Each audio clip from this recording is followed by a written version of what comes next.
Disney doesn't want you to know that this movie exists. I'm just kidding. I just think it's weird that it's not on any streaming platforms. You can't buy it on iTunes, you can't watch it on Disney Plus, you can't buy it on Amazon. Today, we will be talking about the Tower of Terror movie, which for the most part you can only watch on DVD, which I have. I'm hoping I can find a digital version so I don't have to make a digital version for this video. We gotta look at the DVD.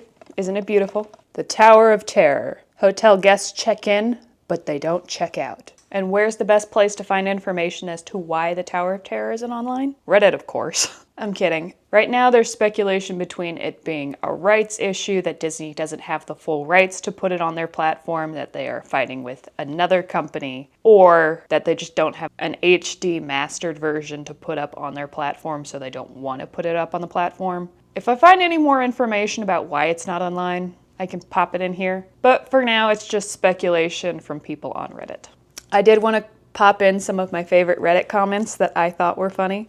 This comment by Too Saucy says, "Heard they had it, but it got replaced by Guardians of the Galaxy." I thought that was funny because for any of you that don't know, the Tower of Terror ride at Disneyland was transformed into Guardians of the Galaxy Mission Breakout. So that's what that reference is.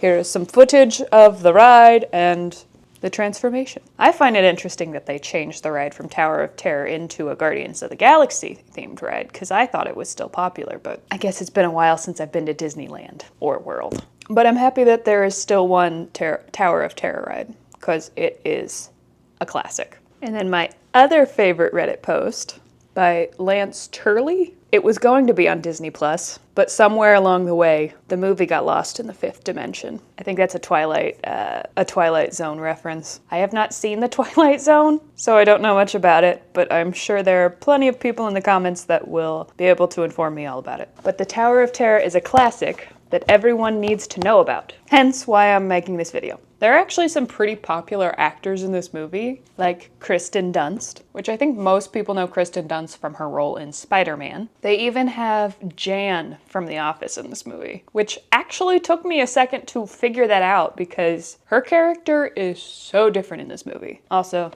she's younger and looks ever so slightly different. Still very similar though. They also advertised Steve Guttenberg to be in this movie. I don't know if I've seen him in anything else other than the main character in this movie. Have any of you guys seen him in anything? And did I say his name right? There are a lot of movies I have not seen, so it's very likely that he is a very popular actor and I just don't know him. He has obviously been in other things. His IMDb page is very long and successful. I just have not seen him in anything. I personally consider this a Halloween movie because it's a little bit spooky. So this video might be coming out a tiny bit late for the season. But hey, the Tower of Terror is a year-round ride, so it's never too late to talk about it. Right? Right? Now is the time that everyone has been waiting for. Time to walk through the plot of Tower of Terror. Once upon a time in the year 1939, 5 people got into an elevator and poof! They were never seen again. Why? Because ghost stuff, you know. But also because of Disney. And they haunt the Hollywood Tower Hotel to this day. Ooh! Now we're done with that shit. Time to get serious. Steve Guttenberg plays Buzzy Crocker, which just seems like an odd name to me. Like Buzzy Crocker. What? Who names their kid Buzzy Crocker? I will now name my future kid Buzzy Crocker. You are welcome, Woody. He is a washed-up journalist and photographer who is as desperate for a scoop as a child is at the bottom of an ice cream container. And guess what? He stumbles upon this story about a haunted hotel and the mystery surrounding it. Naturally, Buzzy decides to investigate, because apparently he is really into creepy hotels that look like they haven't been vacuumed for decades, and haven't been vacuumed for decades. The movie opens with a spooky yet upbeat scene. There is a spooky storm outside, and the guests at the hotel are getting ready for a party on the roof. A young actress, star, something else, named Sally Shine enters the hotel with paparazzi all around her, taking photos. Take note of this little girl right here, creeping out of the corner, staring at Sally Shine. She will come back. 5 of the guests enter the elevator, and on the way up to the party, the elevator suddenly stops, Dramatic music plays. The elevator suddenly gets struck by lightning, and the guests disappear forever. And the hotel shuts down. After that, we open up on a spooky scene of what seems to be a doctor examining an alien and taking photographs. Then all of a sudden, the alien moves, and we realized it's a human in a costume. Turns out it was just a photo shoot for one of Buzzy's weird stories. Kristen Dunst is revealed to be in the costume. He is Buzzy's niece and helps him out with some of these weird photo shoots. Buzzy is a journalist for a newspaper, and he puts out a lot of outlandish stories, and he needed photographs to go along with these stories, hence the weird alien photo shoot that was happening. He doesn't care about writing anything truthful, he just wants to sell newspapers. Buzzy goes to pitch a crazy story to a newspaper, to which they turn him down, and then we find out that he and the lady that he is talking to have a history together, a romantic history together. He asks her out, and she turns him down. Buzzy is then at home and is helping his neighbor carry in the groceries. The neighbor asks how Buzzy's mother is, and Buzzy answers with his mother is dead. So the neighbor thinks that he has let a ghost into Buzzy's apartment. Spooky! Buzzy then carefully opens the door to his apartment, and we see an old lady just sitting there. The old lady's name is Abigail Gregory. She is a big fan of Buzzy and has read all of his stories. She comes in with a story idea for him. Enter in the Hollywood Tower Hotel. Buzzy thinks that there is no story because everyone knows the story of the Hollywood Tower Hotel. But the old lady comes in with some new information explaining what really happened that night. We learn that two of the people in the elevator are Sally Shine, the movie star, and her nanny, Anne. I'm just gonna call her Miss Partridge, because her first name seems hard. But she reveals that Miss Partridge is a witch. She says that it's Miss Partridge's black magic that made everyone in the elevator disappear. This is where the little girl comes back. The old lady is the little girl from the beginning of the movie. And Buzzy thinks she's crazy. He asks why she has not told anyone about this story before, if it's true, and she says that no one ever believed her. She gets excited because she thinks Buzzy believes in odd things, and will believe her. The old lady gives him a key to the basement of the hotel so that he can go find the book of spells that Miss Partridge cast upon Sally Shine, so that he can have proof that something nefarious actually did happen that night. Buzzy arrives at the spooky abandoned hotel, hearing some crazy noises. He then gets spooked by the owner of the hotel, who turns out to be related to the bellhop that was in the elevator that night that everyone disappeared. He says that his great-grandfather was so freaked out by what happened that he closed the hotel down, and that he put it in his will that no one can reopen the hotel till they find out what happened to his grandpa Dewey. The owner, Q, then opens up the hotel for Buzzy to explore, and then ditches him because that place is haunted and he is not going inside. After exploring the creepy abandoned hotel, Buzzy finds the book of spells in the basement to confirm that Miss Partridge is evil. And just a spooky note to throw in here, he put a flower in a vase before entering into the basement, and whenever he came back out, the flower was gone. Spooky! And a bunch of other spooky things happen, and scary. Buzzy gets excited once he finds the book, because now he knows he has a story to write about. But he needs visuals for his story. So he decides to go back with his niece to get spooky photos that he can put along with the story. Because everyone knows you can't take pictures of real ghosts. Duh. His niece will play the character of Sally Shine, and then he did hire an actor to play the character of Miss Partridge. Enter in Jan. The actress that was hired has been revealed to be Jan from The Office. Or, as they say in this movie, Claire Poulet. Buzzy is smitten with Claire Poulet, but reveals that she is too young and beautiful to play Miss Partridge. But he says they'll make it work, because he is smitten. And then, more spooky things start to happen at the hotel. And Buzzy realizes there might be more to this story than he thinks. Buzzy gets excited because he has an amazing story and can prove that ghosts are real. Buzzy then goes to pitch his story to the friend at the newspaper, explaining that the guests didn't go anywhere. They are still in the hotel, just as ghosts. And, naturally, she thinks he's crazy. Buzzy then leaves disappointed as she explains that he should never come back there again. Once Buzzy leaves, Jill then decides to do some investigating on Abigail Gregory, the girl that brought him the story. Abigail is then looking over the book, and they discover why everyone is stuck in the hotel. Whenever Miss Partridge cast her spell, she needed an identifier for who the spell was meant for. She only had an identifier for Sally Shine, and not anything for the rest of the guests in the elevator. Instead of the spell, that's harder than I thought. Instead of the spell zapping Sally Shine, it half zaps everyone. And that's why they're like in this fifth dimension, spooky, stuck in a haunted zone. They realize that they can still help the ghosts.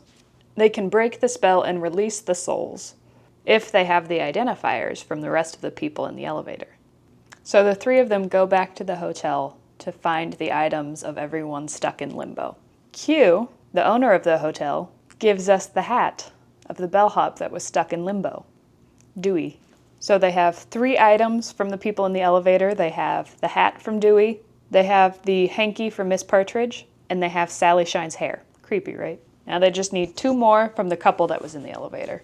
Abigail then does not enter the hotel, because she says she has to prepare her spell, while Q, Buzzy, and Anna all enter the hotel to help find the rest of the items they need for the spell. In pops Claire Poulet, trying to look old and frumpy like Miss Partridge, and Anna explains that they don't have time for pictures, because they are looking for the identifiers. Okay, whose room do we find first? Ta-da! So, do I look old and frumpy now? We don't have time for pictures. Oh no, I thought that... Yes, we do. It's been 60 years. Another 2 minutes will matter. Madam? Q then leaves, because he is never going to enter that hotel, because it's scary. While Buzzy and Claire Poulet, I just like saying the name, Claire Poulet, but while Buzzy and Claire are taking photos, sorry, this is her accent. While Buzzy and Claire are taking photos, we learn that this is Claire's first, technically second, we learn that this is Claire's second gig, but technically her first gig didn't actually pan out. So then Buzzy and Claire go off and talk about how her career hasn't really turned out the way that she has hoped. And they discover that they both have a lot in common. Man, I really just can't, once I get in the accent, once I hear it, I can't get away from it. They discover that they both have a lot in common. They both are not living up to their potential. We discover why Buzzy is in the position he is in now with his career. He was a hotshot reporter. Someone came to him with a hot story, but it turned out to be fake. So, his reputation was shot, and the newspaper fired him. While they are taking photos, Anna is searching around the hotel for the rest of the artifacts they need for the spell.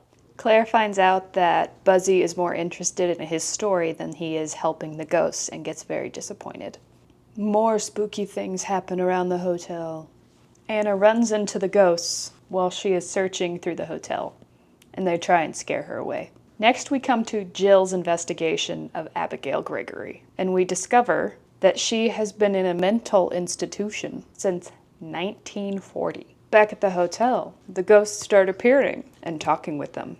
And that's whenever we make the discovery that Claire Poulet, the girl that was the actress from before, is actually one of the ghosts, Caroline Crossan. Back at the mental institution, we find out that Abigail is actually Sally Shine's sister. Dun dun dun! So much has been revealed in the past couple of minutes. I can't stand it. Once we go back to the ghosts, we discover that they are upset because he wants to write an article about them instead of helping them and treating them like zoo animals. And they start arguing about whose fault it is, because they don't know what happened. And then that's whenever Anna lets them know why they never made it to the party, and that Miss Partridge is the reason to blame for why they never made it to the party. Then we discover that Miss Partridge loves Sally Shine and wouldn't want anything to happen to her, and that Miss Partridge was not the reason for them being stuck in the elevator. Back at the mental institution, we see Jill rummaging through Abigail's things, and this is whenever we discover how obsessed Abigail Gregory is with Sally Shine, and that Abigail Gregory was the witch all along. Mwah, ah, ah, ah, ah. Back at the hotel, the ghosts are discussing that in order to break the curse, they must make it to the party, but the elevator has been stuck, and that's why they can't make it to the party. And in this world, the party comes back every Halloween. I wonder if everyone at the party died too. That would have been sad. They are discussing how the great-great-grandson, Q, can fix the elevators in order for them to get up to the party, but it has to be done tonight on Halloween night. So I guess it is kind of a Halloween movie. Buzzy has had a change of heart and now wants to help the ghosts get to the party by midnight. It takes a lot of convincing, but eventually they convince Q to help them fix the elevator and save the ghosts. Then in comes Jill. She reveals that Abigail Gregory is Sally Shine's sister, and that she is the reason that the guests in the elevator disappeared. Jill gives him the opportunity he's been hoping for a long time, a story in the newspaper. Buzzy now has a decision to make. Should he help the ghosts, which he has to do by midnight that night, or write an article for the newspaper that is due at 8 o'clock in the morning? What will he choose? Anna's upset because Buzzy has chosen his career over helping the ghosts. But Anna has decided to help the ghosts herself. Buzzy's not going to help the ghosts. Her and Q will. Now we've come upon Abigail, who is evil laughing because she has all that she needs to get rid of her sister once and for all. Now Buzzy and Anna are at the hotel to save the ghosts. First step, turn the power on. But back at the newspaper, Buzzy keeps feeling guilty about not helping Anna or the ghosts. In the middle of writing his story, Buzzy ditches and decides to go help the ghosts. And while Q is fixing the elevator, we see Abigail creeping in the hallways. They are unaware of her dastardly plan, but it may be too late for the ghosts. Abigail has finally done it. She has finished casting her spell that will send the ghosts to the underworld forever. But Anna then pops in and tries to convince her to save the ghosts. But it is too late. The spell has already been cast. There is nothing she can do. And this is where more elements from the ride come in, as Abigail explains that the elevator was originally supposed to crash in 1939, rather than just stop and have everyone in the elevator disappear. Now that Q has fixed the elevators, all the ghosts get into the elevator, getting ready to go to the party. But things are not as Abigail would hope them to be. Sally Shine is not in the elevator because Anna has tried to stop them from going up. But instead of stopping them, she ended up in the elevator with the rest of the ghosts, and Sally Shine ended up in the lobby. So now that Buzzy has arrived at the hotel just in time, he must save Anna from evaporation? He must save Anna from the fate that the rest of the guests at the hotel experienced. We discover that Abigail was jealous of Sally's stardom and was upset that no one remembered her birthday because everyone was focusing on Sally Shine. And she is even more upset now because her plan to get rid of her sister did not work, and instead she made her sister a legend. And her sister is everywhere all the time. She cannot get rid of her. So her jealousy has grown and grown and grown for 60 years. Until this moment where she just went crazy and snapped. Actually, I think she was crazy the whole time. Just the insane asylum didn't let her out. As the elevator gets closer to the rooftop, the ghosts are getting excited because they think that they will be able to finally make it to the party and be able to go home and leave the hotel forever. Until suddenly, the elevator stops. Just like it did on that night 60 years ago. I think it was 60 years ago. Back on the floor, Sally Shine sees her sister Abigail, and Abigail must confront her sister and what she's done. This is whenever we discover that the party at the hotel was for Abigail, and that Sally Shine is upset that she was never able to make it to her sister's birthday party. Sally Shine reveals the gift that she was going to give her sister that night, and loves her sister so much because she didn't care that she was a star. Abigail comes to regret the spell and everything that she has done, because it turns out her sister loved her so much, and has been worried about her this whole time. Abigail wants to stop the spell, but doesn't know how, and doesn't think it can be done. But Buzzy remembers the words that he's read several times is that a spell can only be countered by its contrary, and in order to save his niece, he needs to find the contrary of the spell. In the meantime, Q is off to fix the service elevator in order to get to the people on the 11th floor to save them. Our heroines are in the elevator, headed up to save the guests. Will they be able to make it in time? They discover that the service elevator is right across from their elevator, and with the escape hatch, they can save everyone in the elevator. Specifically, Anna, the one person in the elevator that's still alive. But will he be able to save Anna before the elevator crashes to the ground? Stay tuned to find out. But it's too late for the guests, because just as they get Anna from one elevator to the other, the spell kicks in, and both elevators start to plummet. And as everyone is plummeting to their death, Abigail and Sally Shine decide to forgive each other, which then leads to both of them evaporating into nothingness, and apparently they're angels going into each elevator to save everyone else. I'm not exactly sure what happened here. Sally Shine disappearing makes sense. Abigail Gregory disappearing is just weird. Her evaporating into nothingness, but I guess it's magic, you know? Who knows what magic does? And after the elevators are saved, Abigail has disappeared into nothingness, and Sally Shine is back in the other elevator with the rest of the guests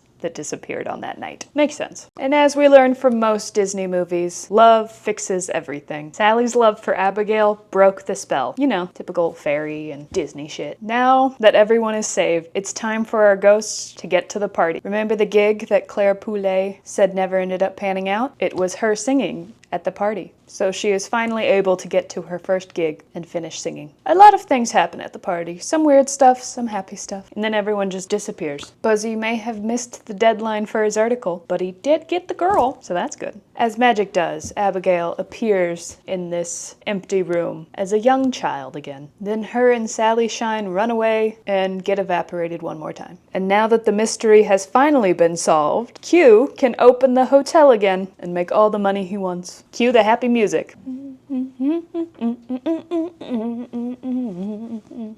Looks like Buzzy got a story after all. The Hollywood Tower Hotel reopens. The end. Now they all lived happily ever after. Maybe. We don't know exactly what happened to the ghosts. They just disappeared. Thank you so much everyone for watching. I hope you liked this video. Please leave a like and subscribe, and let me know if there's anything you want me to do in a future video. If you made it to the end, put a ghost emoji in the comments. Bye!